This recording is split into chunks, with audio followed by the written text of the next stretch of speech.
Hey everybody, welcome back to Great Mondays Radio. The coffee is hot and the topics are hotter. Today, I have an amazing guest in Traci Fenton, who is the founder and CEO of WorldBlu, one of the first organizations, I would say, that has really sort of started thinking about from way back when. A sort of alternate model of management and encouraging and supporting that. So, Traci, thank you for coming on to Great Mondays Radio. We're going to talk about freedom and democracy in business, which is, like you said, very relevant and always relevant to our time. So, Traci, thank you for spending some time with us. You started WorldBlu in 1997. Is that what you said? Now, I thought I was ahead of the curve thinking about Great Mondays in 2007. So you beat me by a couple decades. How did you even think about where did you even come up with this idea that you wanted to rethink management and kind of provide more an alternative to kind of this command and control structure? Oh, well, Josh, it's an honor to be here. Absolutely love what you're doing, and the energy and enthusiasm of the program is just fabulous. So thanks for having me. And yes, well, I was only 5 years old when I started WorldBlu. So I was a child prodigy. She's gonna lie all the way through the I don't podcast. all the way through this. No, I'm kidding. It actually it started for me young. I think for a lot of people, the work that we do grows out of our childhood. Mm. And I just grew up in my heart so passionate about helping people realize their fullest potential. And I was super weird kid because I have a distinct memory of like when I was in fourth grade when all the kids would go to recess and play, kickball and dodgeball and on the bars, I would take one-on-one appointments by the back fence, counseling my fellow 10-year-olds on how to live their fullest potential for their life. Okay. So I was kind of weird, but Wow. I had this vision, right? And it was just baked into me. It's how I came All into this. right. But what form is that going to take? And it all crystallized for me my senior year of college. I was asked to be the director of our student affairs conference. And I said to the student team, let's come up with a topic that's really consciousness raising and forward thinking and leadership oriented and all of that. And they went away over our summer before our senior year of college and came back in the fall. And they said, Traci, we think we should do the conference on drumroll democracy. And I was like jaw to the ground, bad leadership moment, and kind of said that was the worst idea I've ever heard. Democracy in my 21-year-old mind was politics and old guys Hmm. in Washington, D.C., and I Yep. didn't thought it was relevant. And I'm embarrassed to say that now, but that's how I thought. And as we talked more and more, what I started to realize was, wait a second, I care about people living their fullest potential. You can only do that in an environment of freedom. You can't realize your fullest potential, as you know, Josh, in an environment of fear and control. So, what's that framework for freedom? And the framework for freedom, I believe, in the workplace is organizational democracy. So, we did the conference on democracy as a bigger concept. How does it relate to every area of our life? I'm not talking politics here. I'm talking about a style of leadership, right? Mm. Because we can apply a democratic style of leadership to the way we run our companies, to the way we run our schools, to the way we plan our communities. Because what is democracy? It's power to the people, right? Not just power to the top. And Mm. then I fell in love with it, Josh, and I started WorldBlu my senior year of college, the original dorm room startup, and really, really cared about bringing this into business. Mm. So from there, went and researched what are the principles of organizational democracy. We've done groundbreaking research on this and built a whole company into teaching other companies how to work this way and have now worked with top brands like Groupon and Hulu and WD-40 and Zappos and hundreds of other companies all over the world, spreading wonderful workplace cultures by having them operate on freedom rather than fear. So that's Mm. how it all started. That's so interesting. So your book is called Freedom at Work, and how do you distill such a huge concept of democracy into, whatever, 200, 300 pages? Like what were the key kind of ideas that you not so much to like I don't know, promote the book, although that's good too, but more to focus like or to sort of reach inside your mind and think, okay, you've got so many stories and so many ideas. Like what did you boil it down to? What is in the book and why did you decide to focus on those things? Yeah, well, I boiled it down to the model that we call freedom at work. Okay. And we've actually made it really easy and straightforward for how to do this. And freedom at work is based on three pillars. So if you're going to transition your company and its culture from fear to freedom, you have to do three things. The first thing is the first pillar, which is a freedom-centered mindset. So, Josh, I'm sure in your work, when you're working with leaders, the first thing you have to address is where's their mindset? Does their mindset believe that people are good, that they can be trusted? It's back to theory X and Y, that people are meant to shine, that people are meant to realize their fullest potential? Or do they believe that people are, conniving, greedy, untrustworthy people? That's going to color, that mindset is going to color what management and leadership approach you want to take. So what backing up a step on that, what we've done for almost 20 years now is we've certified the most freedom center companies in the world. And we created a rigorous metric that actually measures the level of freedom and democracy in a company based on the 10 principles of organizational democracy. So principles like transparency, accountability, choice, the balance of the individual and the collective, fairness and dignity, purpose and vision. So those 10 principles, we have a robust tool that measures that. And so over the last 25 years before I wrote the book, we tested this and tested this and tested this so we could distill it into these three pillars. So pillar one, freedom-centered mindset. Pillar two, once you get the mindset right, is freedom-centered leadership. So you have to have the skills for how to lead with freedom rather than that command and control management style. And Right. pillar three is freedom-centered design, which you can appreciate. And that's the culture design. And that's where those 10 principles live.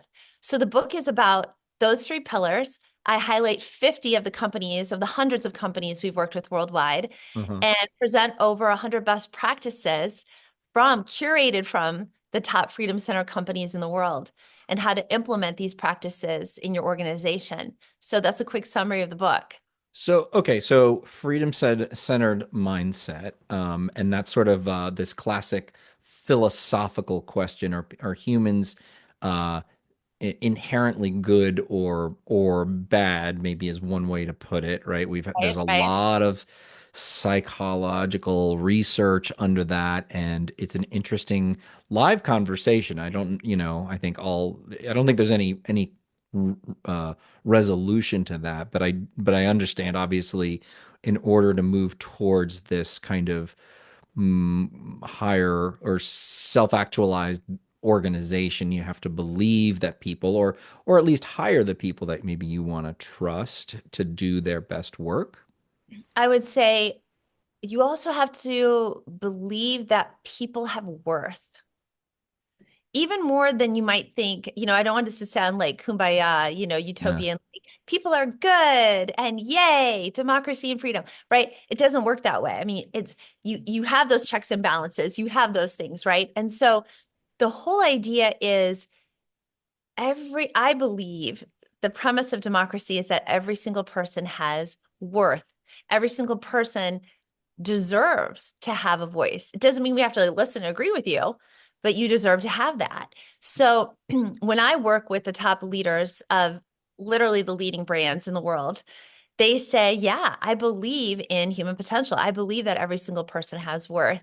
And Mm, as a result, let's create an environment that is you don't get everything you want. It has to be merit based. Freedom requires accountability, but let's value people and let's not treat them as cogs in the machine. And that I think is a distinguishing factor. People often come to us and they say, who's your ideal client? And I go, it's not a demographic, it's not a size of a company, because we've worked in every industry out there. It's the psychographic of the mm. CEO, really. That's interesting. So, would you say that? meritocracy is the kind of organization that you move towards? I mean, there's certainly kind of an American fantasy about meritocracy. I don't know that it's played out quite that way, but you're talking about who is doing the best, right? Who has the skills to achieve that? Is that, am I hearing that correctly, or have I misinterpreted? Well, one of the principles of organizational democracy is fairness and dignity. And fairness isn't sameness. So how do you create the conditions of fairness where that Mm, so that people who through hard work can advance, and do well so that everyone is set up for success. So how do you create the conditions of fairness? Of course, is important. Fairness isn't sameness. Can't say that enough. But yes, yes. So what we talk about a lot when it comes to mindset. Oh, go ahead. You're going to say something. Go ahead. Yeah. well, I'm thinking about this is well and good in theory, but what about folks? So I think the premise behind, let's say, um, DEI initiatives or um, elevating folks who don't have the opportunity in the first place, is there a role if you're saying, okay, we're going to create a level playing field, but if you come in and let's, and have and start from maybe you haven't had the opportunity to be educated at a certain level or had the access to certain resources, is it still fair? Would an organization, under your kind of vision for this, would an organization provide that person with more resources so that they can level up to kind of where everybody else started? Or is it okay, everybody's on the same level, and then it's up to you to kind of push forward? Well, like I said, fairness isn't sameness. Right. And there's a difference between equity and equality. That's right. So it's equality, and giving people the opportunity to be able to say, hey, you have an idea, hey, you have an initiative, bring it forward, and it doesn't come down to you have to have a certain title to have a voice. Mm-hmm. It comes down to best idea wins. Mm-hmm. And it's creating the conditions where, I think about one of our companies we worked with, a WorldBlu certified company based in San Francisco.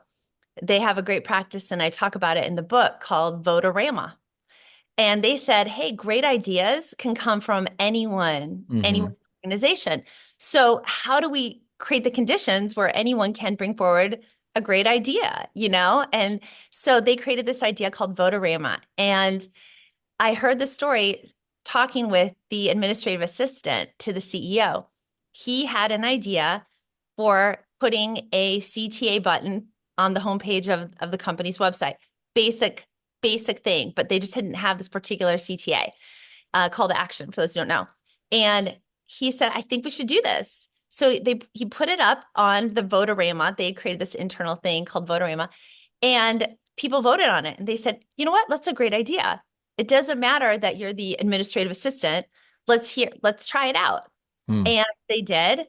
And their revenue increased $2 million the next month because of that Wow. idea. So yeah, creating the conditions for best idea winning. Yeah. Yeah, okay, so I like that's literally the condition, right? It's kind of the thumbs up, thumbs down, kind of a Reddit model, right? Like which ideas are kind of the most interesting? How do they bubble to the top? I'm interested in learning more about the leadership, the second pillar.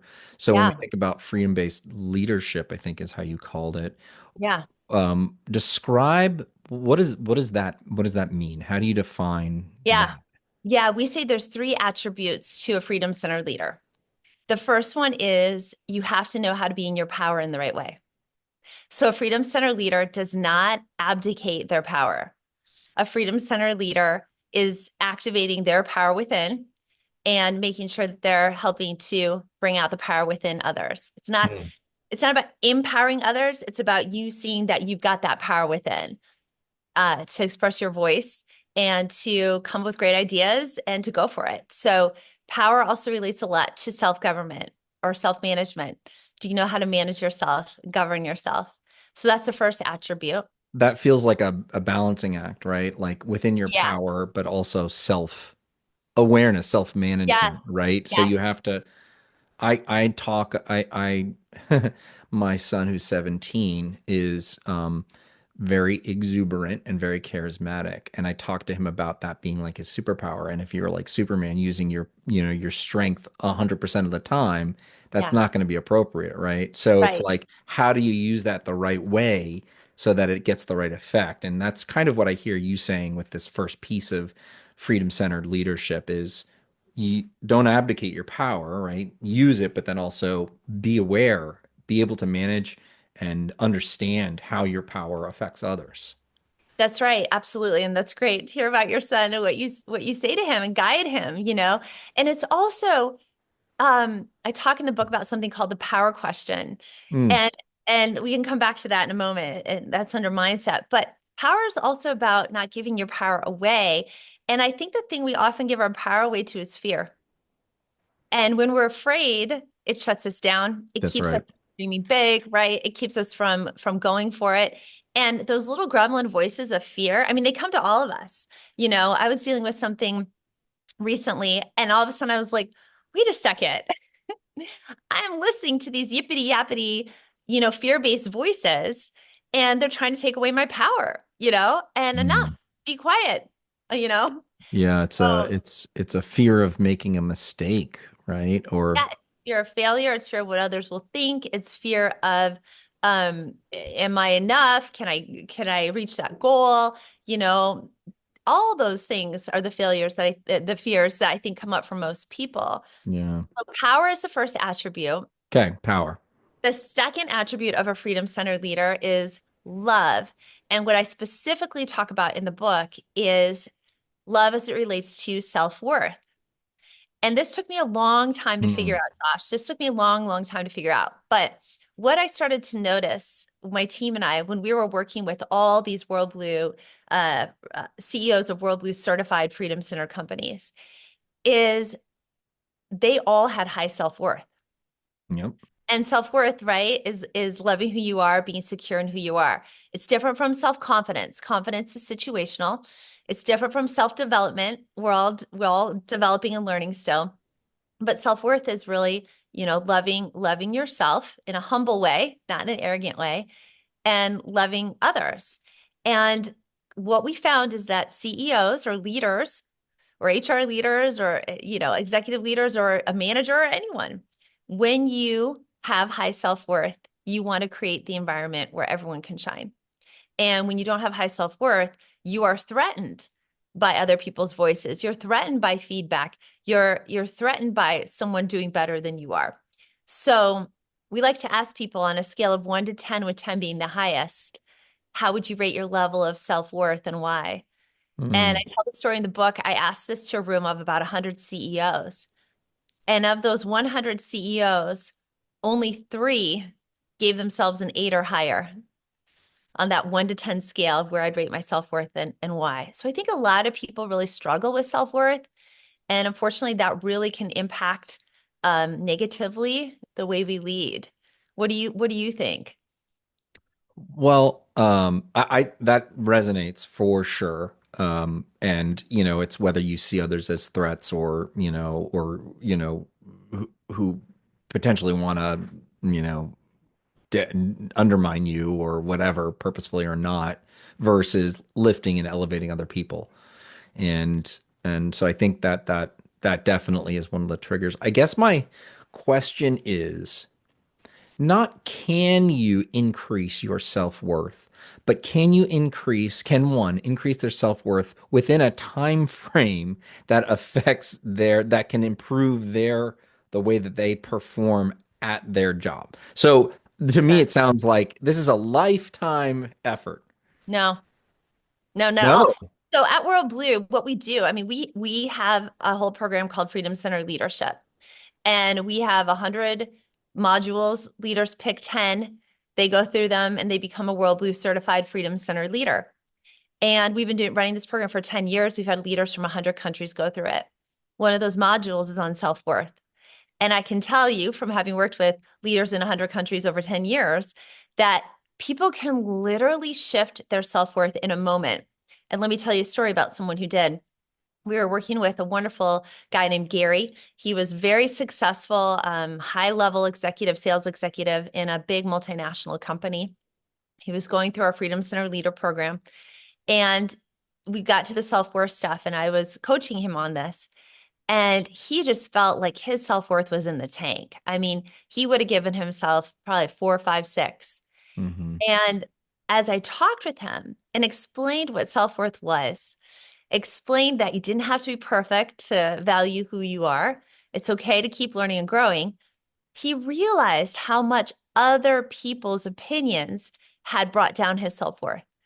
That deep within him, he still believed he did have high self-worth, but it was the opinions of others. It was kind of like the proverbial shoe, just like stepping on a flower, right?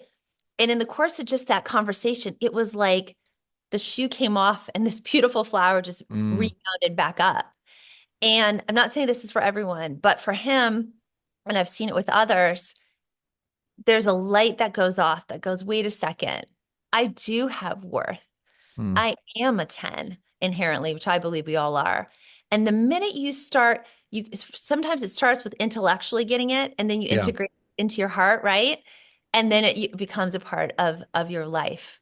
It's So I've almost seen like it time and time again. Yeah. it's almost like this is the hard work of therapy. I mean, I had a few episodes ago, I interviewed Ken Goldie, who's got this kind of the fast way is his book, right? So feelings, actions, and thoughts, S stands for something I can't remember, but it's going through a therapy process of like, oh, why do you the beliefs, right? The belief system is what we're talking about, and so you just that's you're the way that you just describe it. You're like, oh, once you identify and articulate that belief system, you're like, oh, that's not true. And Right. then you do the hard work of kind of integrating that into your life. And so that's interesting. I hadn't when you first said it, I was like, well, you can improve your self-worth, but it's a long, hard slog. But maybe it's hard, but it doesn't have to be long, I guess is what you're saying. Yeah, and it doesn't have to be hard. I mean, this is, I think, something we've just gotten really good at is knowing how to ask the right questions. Huh. Stress, everything comes back really to fear. When you handle the fear, it just shifts everything in a Yeah. moment. It really does. And that's what's so energizing and exciting about this work. So, yeah, is it therapy? Yeah, maybe. It's also just personal growth and leadership. Yeah. However you get there. Yeah, however you get there. All So, right. Freedom centered leaders. Power one. Love two. What's and three? the third one is Ubuntu. Ubuntu. Ubuntu. And Ubuntu is a word, it's now become a bit more popular, but back in 2004, I got to go to South Africa Yep. and I got to meet an incredible woman named Wendy Lucas Bull. And she was tasked with the very challenging responsibility of taking the largest bank in South Africa, taking its retail division, and in a post-apartheid South Africa, bringing together everybody in the Hmm. company Hmm. to achieve the goals of the company. And I got to meet with her after she had gone through that process. And I sat, I was in Johannesburg, went to the office, sat down with her, and I said, Wendy, how did you do it? How did you transform your culture, bring everybody together, create this sense of team? And she says, Traci, one word, Ubuntu. And I'm like, come again? How do you spell that? What is that? Yeah. Ubuntu. And I'm probably still not saying it right because I am from Iowa. But anyway, the way she described it to me is that Ubuntu means I can only be at my best if you're at your best. And you can only be at your best if I show up at my best because we're one. And it's that recognition of the oneness. It's the recognition of the reciprocity of the team. I mean, you apply it to sports teams. Like I tell this story in my book about the Boston Celtics and actually how they used Ubuntu to turn around a failing season to win. So Ubuntu really starts with self-knowledge, self-awareness. Mm. How Mm. how do I show up at my best? So everyone else could be at their best. I find in my own life, I know what things put me in my best. And I also know the things that, in my day-to-day life that I don't really enjoy doing, and they don't put me at my best. Now, we can't always do everything, right? We Right, all right, have to do right. the things that we don't like to do. But as a leader or when you're running a team, a lot of times when you see people like burned out or unmotivated and disengaged, which we're seeing a lot of that right now, it's because people aren't getting to live their best. To what is their Ubuntu? I talk about this with my team all the time. If I see people, just kind of not seeming as motivated. What's going on? Oh, I'm spending too much time having to work on this website thing. And really, really want to be doing is, be on stage speaking more or whatever it is. So Ubuntu is this wonderful sense of how can you show up at your best so everyone can be at their best. Hmm. What I hear a thread through all of this is kind of a mindset of abundance as opposed to a scarcity mindset. And it is when you have a scarcity mindset, it's 1-0. I win, you lose, you win, Yeah. I lose. But if you're thinking about it in this, like you said, Ubuntu mindset, or this, power sharing or love, right? Like self-worth, where if you feel confident in yourself, if you have self-worth, then others, you can create more for others. And so it's really this kind of um, understanding, because it isn't, when we're thinking about how a business runs and how people interact, there are limited resources in time, so much, and maybe even budget, but that's not really where the work, that's not what I mean, those are part of it, but that's not really the essence of how work gets done. And so we can think about expanding our relationships, our support, the language that we use to lift others up in a way that empowers them to be more engaged, feel more worthy, feel seen, and be able to get more from the relationships at that work so that they can do better, right? That sort of that concept of engagement. Yeah, absolutely. And all you said that so beautifully. And all of this is really tilling the soil, getting us ready to do what, which is the end goal of building freedom center companies. And so we've got our mindset, we got Okay. a freedom center mindset, we've got those freedom center leadership skills. And Okay. now what we're going to do is design that freedom center culture. And you know something about design.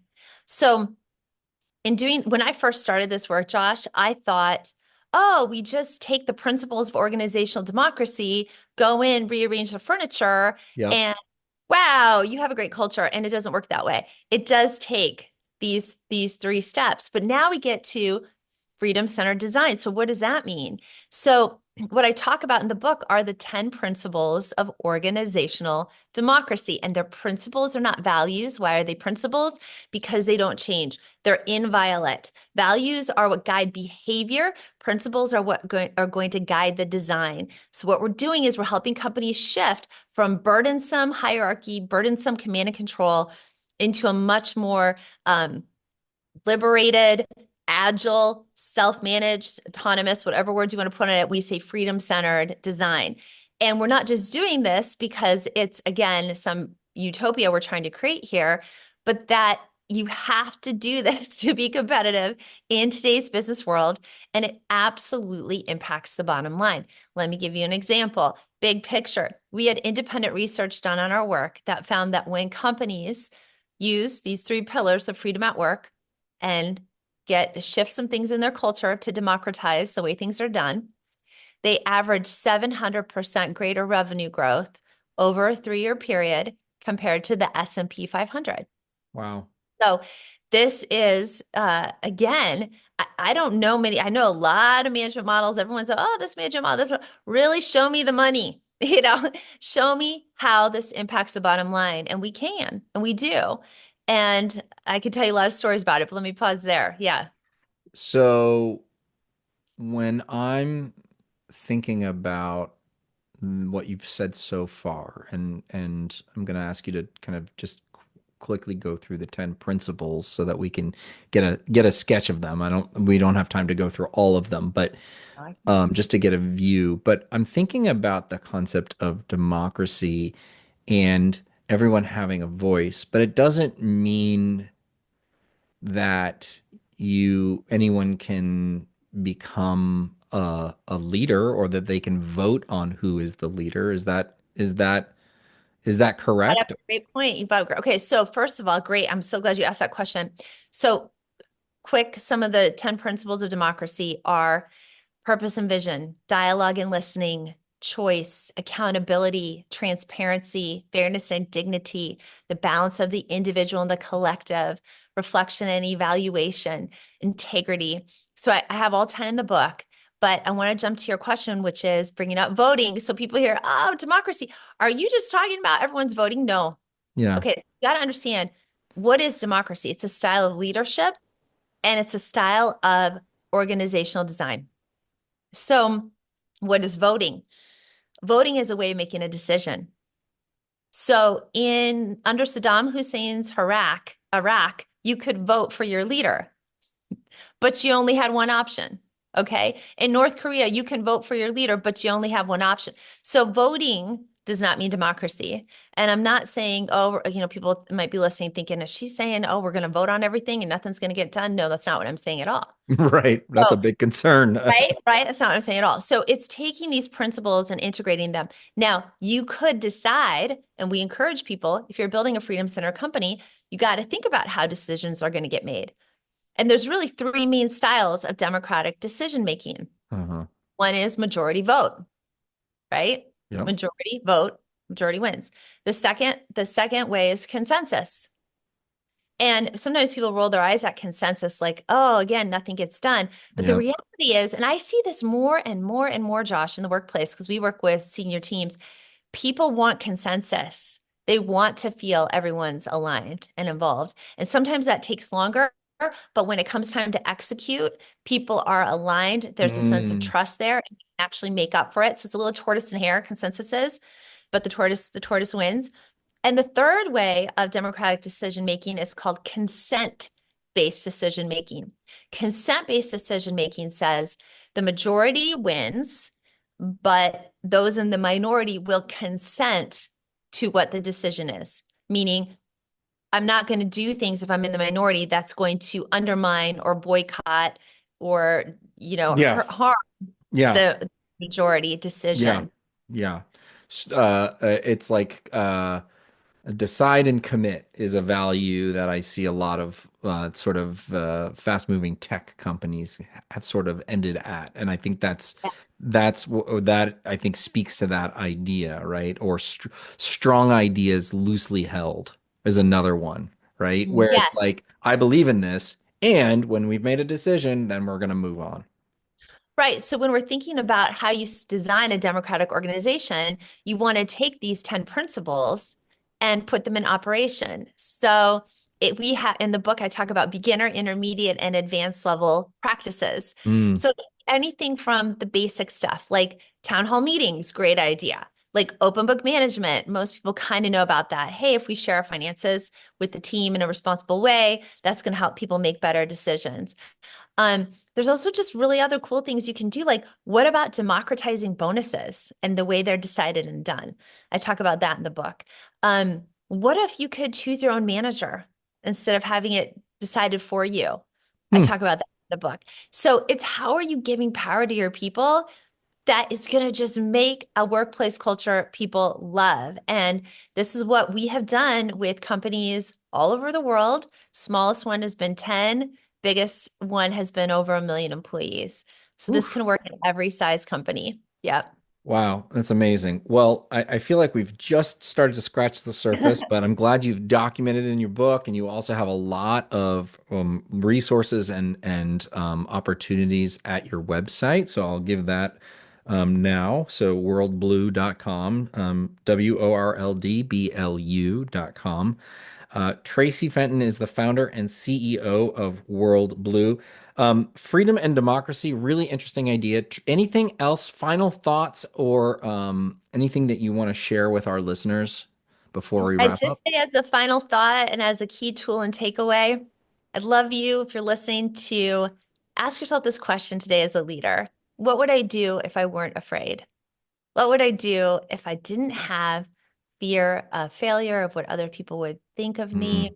that I'm not good enough, what conversations would I have? What decisions would I make? What opportunities would I pursue if I weren't afraid? And I think doing that's pretty liberating to think about. Man, yes, absolutely. I think that is words to live by. Traci Fenton, thank you so much for coming on Great Mondays Radio. Thanks for having me, Josh.